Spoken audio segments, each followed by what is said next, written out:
Banyak al-idham ini dikaitkan dengan manusia. Misalnya, saya ambil proses penciptaan manusia yang salah satunya ditopang oleh tulang.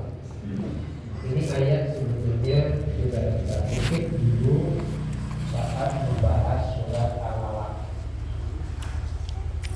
Kita tercipta melalui 6 tahap. Sintatun, ya. Sintatun atau sadisun 6 tahap. Pertama, nutfah. Nutfah itu air mani, sperma ataupun ovum. Kedua, alaqah. Ketiga, mudghah. Nah, keempat, idham, tulang. Dari tulang yang kelima, fakasawnal idham, tulang tadi dibungkus daging. Jadi yang kelima daging. Keenam, khalaqal aqar, sempurna. Nah, yang unik pada saat kita mengalami yang ketiga, mudghah, di surat lain ada dua kemungkinan. Mukhallaqah, tercipta. Ghairu mukhallaqah, tidak tercipta. Inilah yang kita kenal namanya abortus. Jadi tercipta tidak tercipta, sekali lagi biiznillah. Meskipun secara manusiawi tentu banyak faktor ya. Baik. Jadi dari 6 tahap itu, tahap yang keempat adalah tulang. Artinya tulang adalah penopang utama terbentuknya fisik. Menguat tulang itu, nah tetapi saya ulangi, tulang yang menguat tadi puncaknya 40 tahun. Sekarang udah kerasa kan ya? Jadi tulang itu 40 yang Allah sebut dengan ungkapan asyaddu atau asyudda, menguat kokoh. Setelah menguat baru dofan, kembali ke lemah. Jadi di sini saya, bapak, kecuali anak-anak muda di bawah 40 itu masih kuat. Tapi pasti 3, dofan, kuatan, dofan, lemah, kuat, lemah. Itu kata surat 30 ayat 54, bahwa kami ciptakan manusia awalnya dofan, lemah, lalu menguat setelah lemah, lalu lemah setelah kuat. Jadi secara jasmani, fisiologi, kita pasti mengalami 3, lemah, kuat, lemah. Betapapun kita berikhtiar untuk menghindari mustahil, yang bisa kita lakukan adalah memperlambat, bukan menghindari. Mempercepat lebih mudah. Kalau mempercepat lebih mudah, tapi memperlambat kelemahan sulit. Kan mempercepat dengan cara gampang. Tidur tiap hari di atas jam 2.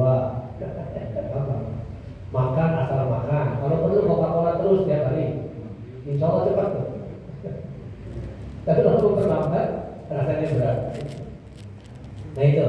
Jadi idham, pembentuk tubuh level keempat kan. Tapi setelah kuat, balik lagi lemah. Nah, di dalam Quran sekali lagi kata tulang disebut 12 kali. Dari 12 kali penyebutan, lebih banyak atau bahkan berapa sih? 8 kali 10 kali berkaitan dengan manusia. Dari 12 kali penyebutan tulang, 10 kali berkaitan dengan manusia. Nah, contoh yang pasti tulang itu melemah. Kalau Bapak baca surat Maryam ayat awal Maryam, kisah tentang Zakaria. Di sana Zakaria berkata, Rabbi wahanal azmi, tulangku sudah melemah. Berarti pasti bukan? Karena orang yang pertama kali hidup daripada kita, Nabi Zakaria itu mengatakan begitu, ya Rabbi wahanal azmi, tulangku ini sudah melemah. Tapi saya nggak mungkin bosan untuk berdoa. Jadi pelajarannya adalah betapapun tulang belulang melemah, bahkan mungkin nyeri gitu.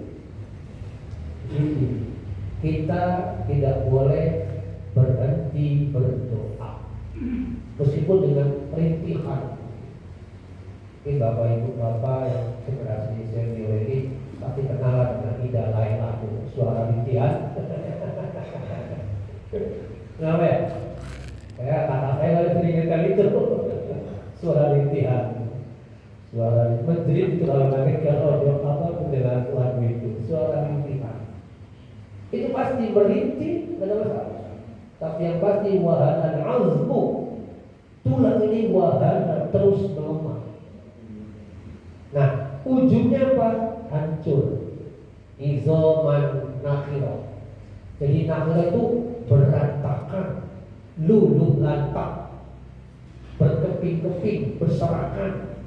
Nah, dalam Quran gambaran tentang tulang itu nakhirah, rusak, hancur, luluh lantak, remuk, dan mirip yang lainnya, setidaknya 3 kata lagi, ada 2 kata lain maksudnya, 3 dengan ini. Jadi ulangi, nakhirah, remuk bisa, hancur bisa, luluh lantak bisa, berserakan juga bisa. 2 surat lain yang menggambarkan makna yang sama adalah 1 surat 17 ayat 49 menyebutnya Al-Isra mungkin 2 kali ya. Al-Isra 2 kali, 49 dan 98, yakni rufatan.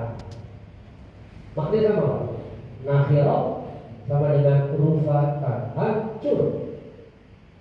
Jadi orang kafir sama berkata, "Aiza kunna idzoman wa rufatan." Apakah ketika tulang belulang ini sudah luluh lantak hancur, lama berungsur akan bangun lagi? Bangun kita. Itu ya. Kata mereka, apakah kita ini kan tulangnya sudah rufatan, sudah luluh lantak, sudah remuk? Masa iya sih lama dudun atau di sebelah tadi lama berungsur? Emang bisa bangkit lagi? Tidak hancur lagi. Rufatan 2 kali ya. Surat 17 ayat 49 dan surat 17 ayat 98. Maknanya sama dengan ini. Nakhirah, hancur, remuk, luluh lantak dan seterusnya. Yang ketiga, surat lain yang mirip maknanya dengan nakhirah adalah Yasin ayat 78. Surat Yasin surat 36 ayat 78 sama. Mereka orang-orang kafir tadi bertanya, wa darabala nama salau wa nasiya khalqa. Kalau mereka bertanya, man yuhyil 'idhama wa hiya ramim? Man yuhyil 'idham? Siapa coba yang bisa menghidupkan tulang belulang padahal tulang itu sudah ramim. Ramim sama dengan nakhirah. Logika mereka mengatakan kita ini kan sudah hancur lemur tulangnya, jadi debu gitu ya, kata lainnya hancur lemur jadi debu. Mungkin kalau dikaitkan dengan kremasi ya, jadi debu kan? Nah, boleh jadi itu orang yang berkata begitu, itu kalau yang dikremasi habis kan tubuhnya, terus gimana cara menghidupkannya? Ya, kalau pakai logika begitu pasti nggak mungkin. Saya kira orang-orang Udah apa kalau gitu apa? Apa? Aben. Sama nggak? Sama kan? Hancur juga tuh. Mungkin mereka bertanya, kan sudah jadi debu, izaman akhirah, lama berusul, bagaimana bisa dibangkitkan kembali coba? Atau lama dudun, apa ya? Bisa dikembalikan itu seperti semula? Nggak mungkin kata mereka. Jadi, yang lagi 3 istilah yang saya temukan di dalam Quran untuk menggambarkan hancurnya tulang-tulang yang diragukan oleh mereka akan hidup lagi. 1 makhluk, 2 rupatan, 3 romim. Semuanya menggambarkan question, pertanyaan yang disampaikan musyrikin Quraisy tentang ketidakmungkinan manusia hidup lagi secara fisiologis dengan logika mereka yang efektif. Ya. Nah, menurut Pak Zuhaili, sama lah kira-kira seperti itu, bahwa mereka mendapatkan sikap ragu terhadap kebangkitan. Jadi ayat 17 ini memperkuat keraguan mereka seperti pada ayat 10 yang sudah disebutkan. Yang 12, qalu, mereka berkata, sama musyrikin Quraisy juga ya. Tilka, jika itu terjadi, tilka, itu berarti mungkin bahasa ini. Tilka itu berarti idzan qarratul khasira, kita rugi dong, gitu ya. Aduh, kalau itu benar rugi dong kita. Kalau pakai bahasa kita ya. Jadi kalimat rugi itu menunjukkan mereka, ya. Inilah yang saya bilang tadi, bahwa tulang belulang itu bagian dari pendukung utama tubuh kita yang pada batas waktu tertentu akan terus menguat. Artinya apa? Sekuat apapun seseorang, ada batas waktunya apa? Ada batas waktu. Mungkin bapak ibu ingat orang yang ketika masih hidup suka gini-gini. Coba Abu Hercules, pagi gini kan? Maut kan? Mati kan? Mati. Artinya ini kan simbol dibuat di gue Allah. Sekarang sudah nggak ada. Artinya nggak ada yang kuat. Ujungnya pasti izoman akhirah, izoman rufatan atau wahiyya romi. Lalu apa yang diunggulkan kalau begitu? Itu ya. Jadi dari 12 kali itu saya bilang tadi yang saya lihat 10 kali diceritakan berkaitan dengan manusia, tulang belulang manusia. Ya, ini yang saya sebutkan tadi ya. Gambarannya ada rupatan 2 kali, itu surat 17 ayat 49 dengan ayat 98. Kemudian kalau Al-Mu'minun kalimatnya kuroban, sudah didebu tadi. Ya, kasus Ben bisa, kasus kremasi tadi bisa. Nah, mereka bertanya, wa kuntum turoban, kita ini kan sudah jadi debu semua. Gimana bisa coba? Lamar usul, lamar duduk, masuk akal. Mereka logika ya. Begitu pula dengan yang tadi sekali lagi 3 kali kata yang menunjuk pada kesaksian mereka, keraguan mereka terhadap kepastian hidup kembali setelah mati. Baik, yang terakhir kalimat ejekan sebetulnya. Tilka, jika itu terjadi, karrotan khosirah rukilo kita. Jadi karrotun khosirah memberi gambaran kata Wahbah Zuhaili, ungkapan tilka izan. Izan itu bahasa kitanya kalau begitu. Jika begitu adanya, jika demikian adanya, itu izan, menunjuk pada satu peristiwa tertentu yang akan terjadi. Jika itu adanya, jika demikian faktanya, karwatul khosirah rugi dong kita nanti. Ini kalimat itu sebetulnya menggambarkan tadi ekspresi ketidakpercayaan. Nah, kalimat izan sendiri banyak juga dipakai di dalam Quran dengan makna tadi. Kalau begitu adanya, contohnya Pak, contoh. Saya ulangi ke kisah Hajar ya. Ketika Ibrahim alaihissalam hendak kembali ke Palestina, Ibrahim alaihissalam kan berjalan tuh dari belakang Hajar mengutip. Lalu berkait apa sementara Bani Ismail dibaringkan di tanah di dekat Ka'bah. Ka'bah sudah ada sekian senti gitu ya, fondasinya sudah dibaringkan. Nah, kemudian Hajar mengikuti Ibrahim yang melangkah menuju pulang. Sementara Ibrahim tidak menengok ke belakang sama sekali, terus saja menuju Palestina. Ditanya oleh Hajar, apakah ini kehendak Allah engkau meninggalkan kami? Jawabannya, Masya Allah. Ya, na'am, Masya Allah. Nah, ini kehendak Allah. Nah, ketika jawabannya betul, Masya Allah, ini kehendak Allah, maka tadi kalimatnya izan la yudayyi'una. Kalau begitu, kami yakin Allah tidak akan menelantarkan. Jadi izan itu apa seperti ini? Tilka izan. Kalau begitu, kami yakin Allah tidak akan menelantarkan. Secara akidah, ucapan ini menunjukkan kekentalan, keterpaduan tauhid yang luar biasa. Orang ditinggalkan oleh suami menanggung jawab, sementara anak lelakinya masih kecil, dan Hajar sendirian berdua dengan anaknya.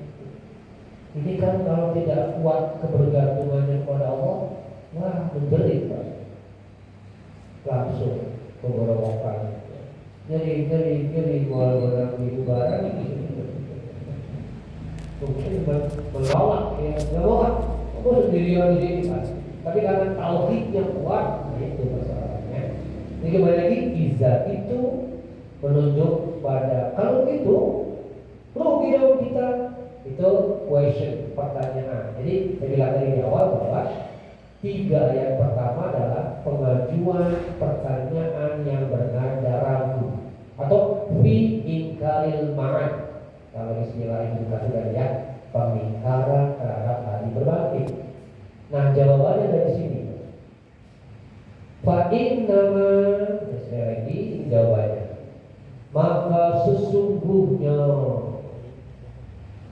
dia adalah dia menunjuk pada tadi terkait dengan tulang, terkait dengan kebangkitan ya.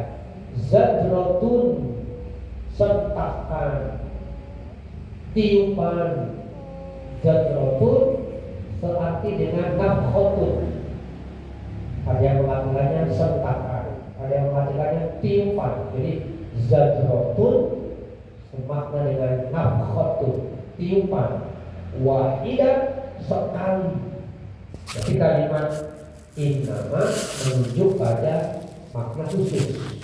Mungkin ada kalimat just only. Itu pengertiannya hanya sekali.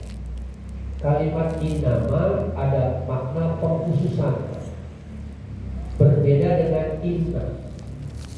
Maknanya sangat umum. Itulah sebabnya ketika Allah ingin menggambarkan sesuatu itu memerlukan syarat khusus, biasanya pakai innama. Hadis tentang niat, coba ingat ya, innal a'malu atau innamal a'malu. Innama, bukan inna. Karena amal khusus berarti dengan niat khusus pula. Innamal a'malu, bukan innal a'mala.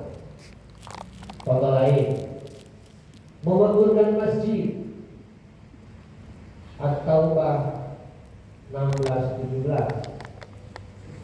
Kalau di 16-nya, maka nalil musyrikina ayyamuru masjidallah. Kalau ayat 16-nya, mustahil orang musyrik mau memakmurkan masjid, menunjukkan penafian. Mungkin nggak orang musyrik mau memakmurkan masjid? Ya enggak lah, orang masjid rumah Allah, benar. Makanya dulu ketika Gus Dur, saya bukan nambah 17-nya makanan, 18-nya inam, 17-nya tadi mustahil orang musyrik berminat memakmurkan masjid.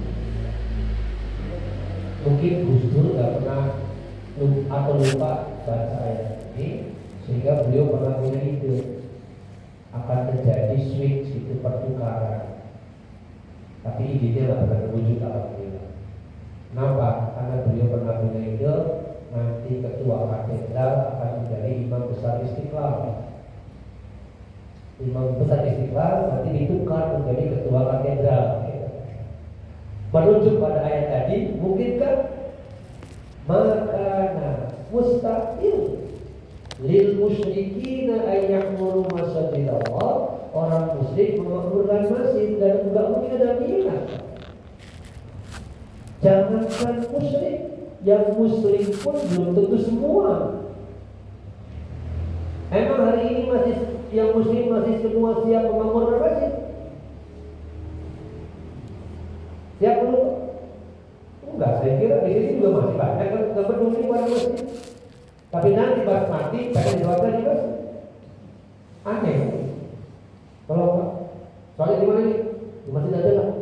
Seumur hidup nggak pernah ke masjid, pas mau. Makanya ada anekdot kayak begini, Pak. Ada orang yang itu orang dulu ke masjid orang, kenapa? Itu ke masjid sekarang, tapi di depan imam. Gak mungkin salat di depan imam, berarti disalatkan. Banyak yang terlalu jauh semacam itu. Oke, jadi mustahil musyrik memakmurkan masjid. Lalu diperinci atau dikhususkan dengan kalimat innama ya'muru masjidallah. Nah ini sungguh yang mau memakmurkan masjid, innama hanyalah. Nah, makanya kalimatnya tidak inna ya'muru, tapi innama. Jadi secara khusus hanya orang yang satu yu'minu billah, dua mendirikan sholat, tiga menunaikan zakat, empat lam yakhsha illallah, tidak takut kecuali pada Allah. Itu yang hanya. Berarti selama tidak punya syarat itu nggak mungkin peduli masjid. Nah, yang saya takutkan, yang kita khawatirkan nih, saya kutip lagi hadis.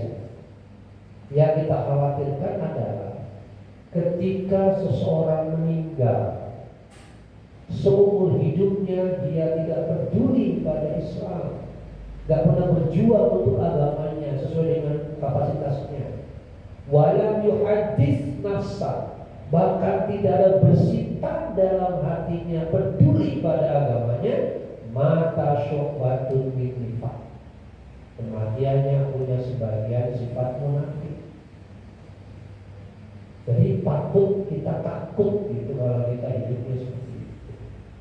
Ya bukan mengklaim bahwa kita paling, bukan. Tapi kalau ada orang yang sama sekali, tentu pilihan-pilihan kan, antara Anda mau pedulinya berbentuk apa, silakan. Mungkin di amwalihim boleh, di anfusihim kan boleh. Yang mana yang bisa kita berikan? Itu namanya peran. Ya, jangan sampai don't care, tidak peduli sama sekali. Baik, itu kira-kira. Jadi mengapa di sini dengan menggunakan innama? Karena nggak mungkin ada tiupan lagi, cukup sekali. Zajratun wahidah sama dengan nafkhatun wahidah. Hanya dengan sekali tiupan maka tulang belulang yang berserakan tadi terbentuk lagi khalqan jadid, makhluk yang baru yang sama dengan sebelumnya. Zajratul wahidah. Yang menjadi bayangan Bapak, saya, kita semua adalah, coba Pak, kita bayangkan dulu puzzle Pak. Bapak berapa jam, berapa menit kemampuan menyusun puzzle? Kita mungkin perlu praktek ya. Kita pakai adu cepat menyusun puzzle. Kita rangkai, kita alat peraganya itu tubuh manusia yang menjadi sekian potong, diacak random. Silakan. Berapa kecepatannya? Berapa detik, menit atau jam? Detik mungkin enggak? Mustahil. Menit paling mungkin jam. Sementara Allah bilang cukup sekali tiupan, entah 0,000 itu terus. Berapa kecepatan? 360 ruas yang terpotong-potong tadi sendinya disusun oleh Allah dengan zajratun wahidah. Wow, itu lebih kecil ya Mas.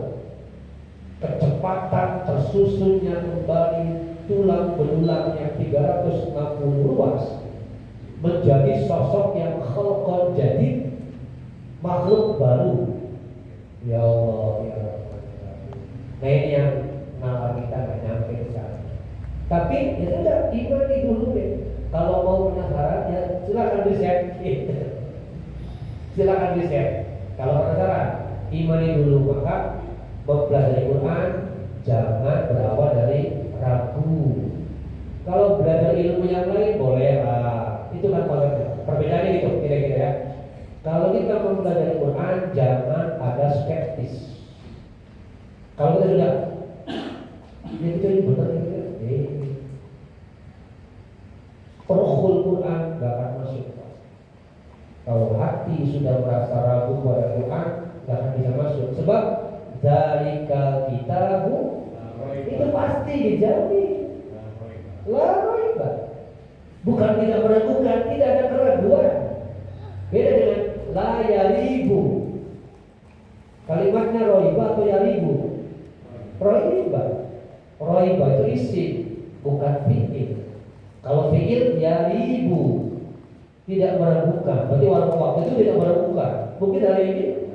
Nah itu. Makanya Quran tidak mengatakan la yaribu, bukan. Jadi bukan zalikal kitabu la yaribu, bukan. La raiba. Itu. Jadi zajratun wahidah. Nah, terakhir ketika dengan satu tiupan itu faida maka serta merta mereka yakni mayit atau manusia yang sudah jadi mayit bisa sahiro maknanya kira-kira tadi ya, menjadi kondisi berbentuk di surat lain sama dengan khalqan jadid, bentuk baru. Maksudnya baru itu kembali ke seperti di dunia. Jadi bisa itu menggambarkan wujud seperti di dunia alias manusia utuh, yakni ada fisiknya, ada ruhnya, seperti hanya hidup lain. Para Bapak yang dirahmati Allah, itu gambaran umum ya terkait dengan surat An-Nazi'at. Saya simpulkan sedikit, mungkin kita nanti dilanjutkan berdasarkan ayat 6 sampai 14. Apa nih pelajaran yang bisa kita ambil ya, untuk hari ini mungkin satu dulu, kita lanjutkan sisanya sambil memasuki segmen 15 sampai ayat 26. Pelajaran pertama adalah proses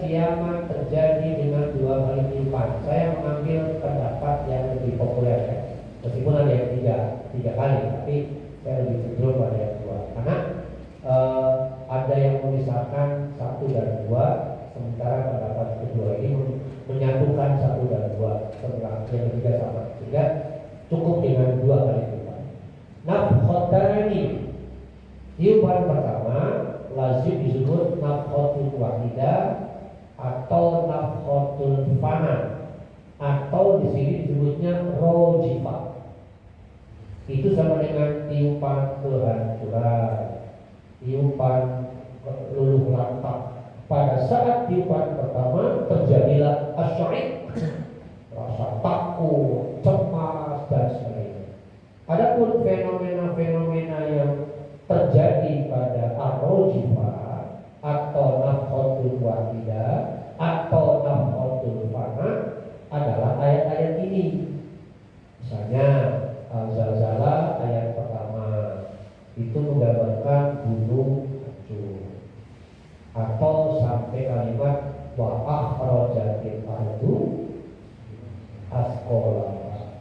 Mungkin Bapak bisa bayangkan, Pak, wa akhrajatil ardu, isi asqalaha, isi buminya itu. Jadi kalau gelas ini sampai dibalikin gitu, itu namanya mengosongkan isi bumi, mengeluarkan semua. Wa akhrajatil ardu asqalaha, isi buminya akhrajat, dikeluarkan semua. Kalau perlu sampai kosong. Pernah lihat iklan yang minum susunya sampai gini? Kenapa? Itu artinya apa? Isinya kalau bisa. Nah, pengosongan bumi itu diperkuat oleh surat Al-Kahfi sebetulnya sampai habis isinya. Sama seperti doa sakit apa? Lam yughadir saqaman. Jadi kalau bisa apa? Virus-virusnya lam yughadir, gak ada sisa. Itulah akhraja kita itu. Baik, yang kedua al-qari'ah sama. Di mana manusia kalparos seperti anak-anak yang al-mabsus bertebaran. Jadi manusia saling berlari untuk mencari tempat berlindung sambil berteriak. Wa qala al-insanu ma laha.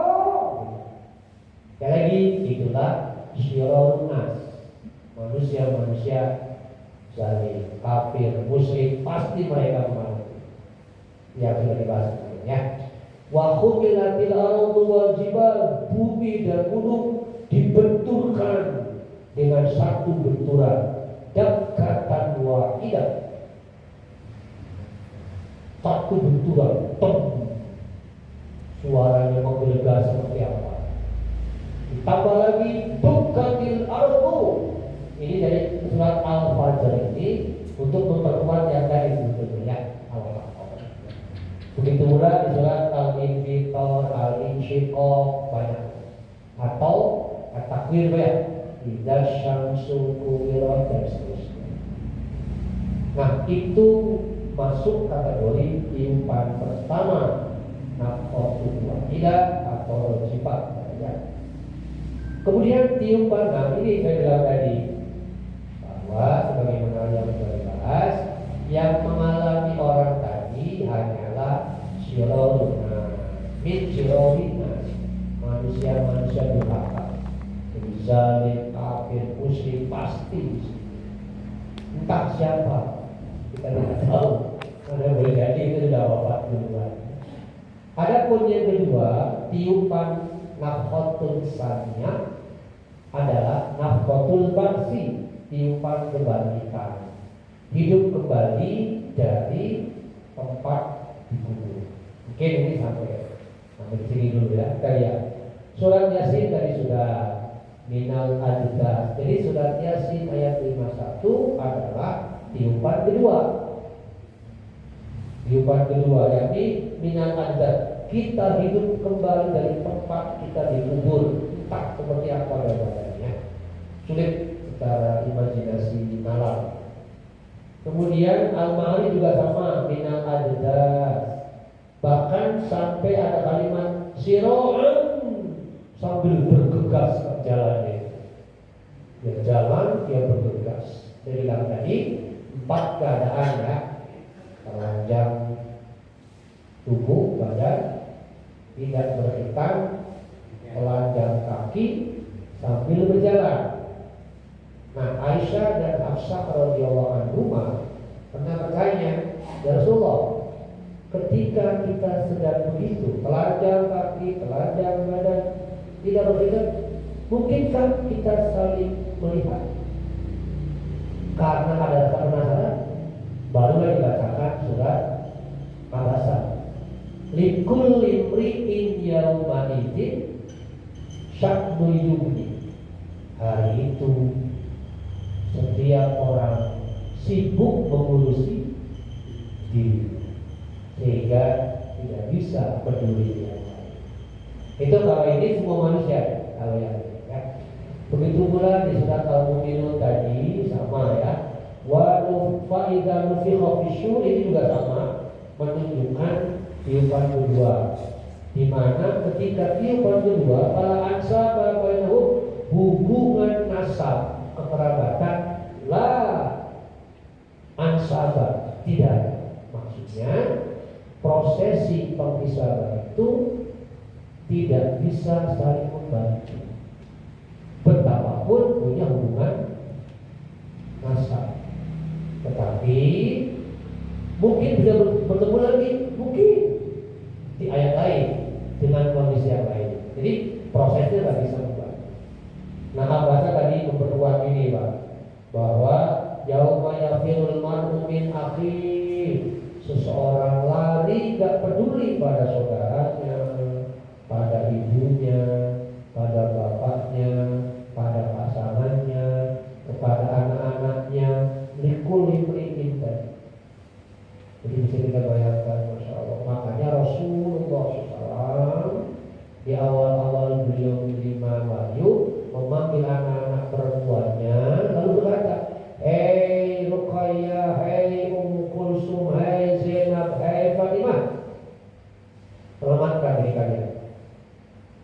Ayahmu tidak bisa menjamin keselamatan kalian di akhirat." Itu karena di sini Pak kalimat. Selamatkan diri kalian. Angkiru anfusakum, selamatkan diri kalian. Itu menunjukkan Rasul saja begitu kamu orang. Ya Allah.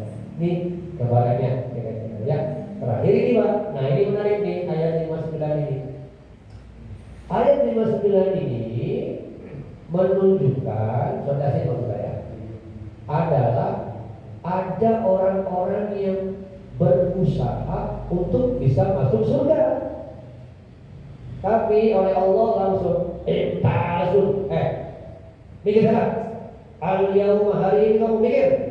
Ayyuhal mujrimun, hei para pendosa, mikir. Kamu tidak pantas masuk surga. Coba saya sederhanakan contohnya. Ada orang tidak punya tiket nonton Persib. Terus dia tahu, oh ini teman-temannya yang menjaga tiketnya itu teman dia. Sembunyi di belakang. Tiba-tiba pas di depan, nanti tiketnya nggak ada. Mikir sana, sama nggak Pak? Enak saja kamu pernah lihat. Ya bisa. Itulah wamtazul yauma ya mujrimun. Dihardik, diusir karena dia ingin bisa nyelonong masuk surga tanpa tiket. Bayangkan betapa malu dia di hadapan makhluk. Itu Bapak kesimpulan pertama. Insya Allah saya bisa kembali begini pembahasan berikutnya sambil ada 2 poin lagi yang memasuki rangkum segmen yang kedua tentang Musa alaihissalam. Nah, yang menariknya nanti adalah kenapa kok tiba-tiba masuk kisah Musa, padahal awal-awal ayatnya tentang tadi di mana letak korelasinya, koneksinya, insya Allah di situ. Karena di sisi lain kisah tentang Musa itu dari namanya, luar biasa kuat untuk menguatkan akidah kita. Ya, menarik pada kalau mungkin ada yang tanyakan diskusi, maka kalau ada. Ya, usia 40 tahun tadi Pak, itu pedomannya sebetulnya kalau di hidup itu seorang Slim itu Ya. 0 sampai 40 itu apa seyogyanya, 40 sampai berapa seyogyanya, 60 ke atas apa? Oke, itu bagian dari human life cycle. Salah agak panjang ya, tapi mungkin saya ambil dulu ayatnya. Mungkin insya Allah lain waktu bisa saya buat ini ada. Tapi kan saya ini merujuk pada surat 46 ayat 15. Ketika seseorang sudah mencapai arba'ina sana 40 tahun, maka harus melakukan 5 hal. Ketika sudah usia 40 tidak melakukan 5 hal, besar kemungkinan yang bersangkutan bisa sukul. Kalau tidak melakukan 5 hal, sementara usianya sudah. Saya kurang berpikir. Apa itu? Satu. Kita tadi 46, 15. Ini apa sepintas saja, karena kalau di atas itu banyak lagi sebenarnya. Mungkin bagusnya ada Allah terima. Yang pertama adalah kembangkan syukur. Kalau sudah usia 40, ayolah bersyukurlah. Rabbi auzi'ni an ashkura. Kalau sudah 40 masih koyor terus duniawi, khawatir juga ya. Mulai kebanggaan an ashkura. Alhamdulillah ya Allah. Sebab usia 40 itu menuju 65 kan tinggal sisa berapa? Ya itu 15 kan? Bukan 25 kan 15 kan? Dan situ penentuannya an ashkura. Yang kedua, di ayat itu diungkapkan lakukanlah aslih. Ya Allah perbaikilah. Jadi Islam.